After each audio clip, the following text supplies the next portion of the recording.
venne questa idea quando, siccome io ho fatto 12 anni e mezzo di miniera, mi hanno dichiarato invalido alla miniera e avevo 5 figli, tutti piccoli, e allora si è presentata l'occasione di affittare questa piccola ferma e ho cercato di inventare, di trasformare i latti, che ho comprato 2 mucchi a debiti.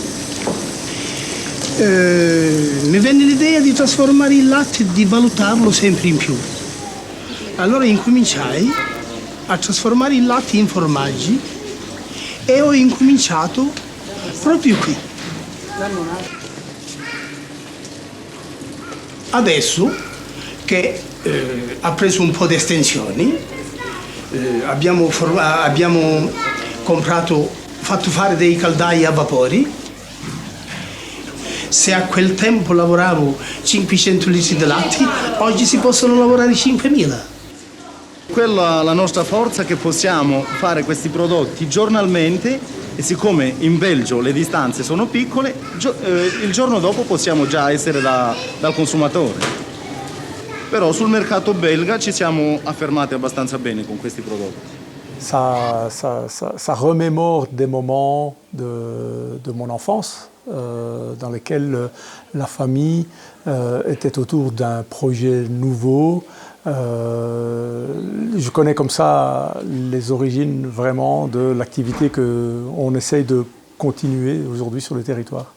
Il savait exactement ce qu'il voulait et il était très exigeant.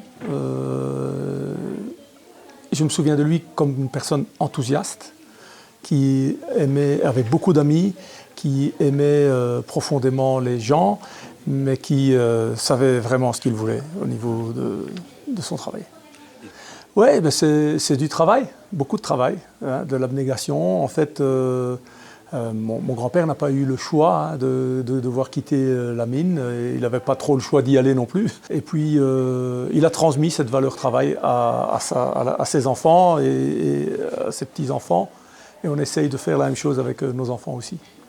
Mes parents, mon grand-père, il a créé une entreprise pour subvenir aux besoins de sa famille, avant tout. Et ensuite, ça s'est développé. Les parents, donc mes parents, ont continué l'aventure en intégrant beaucoup de membres de la famille dans l'activité. Nous, la 3e génération, on a encore développé avec des cousins, etc.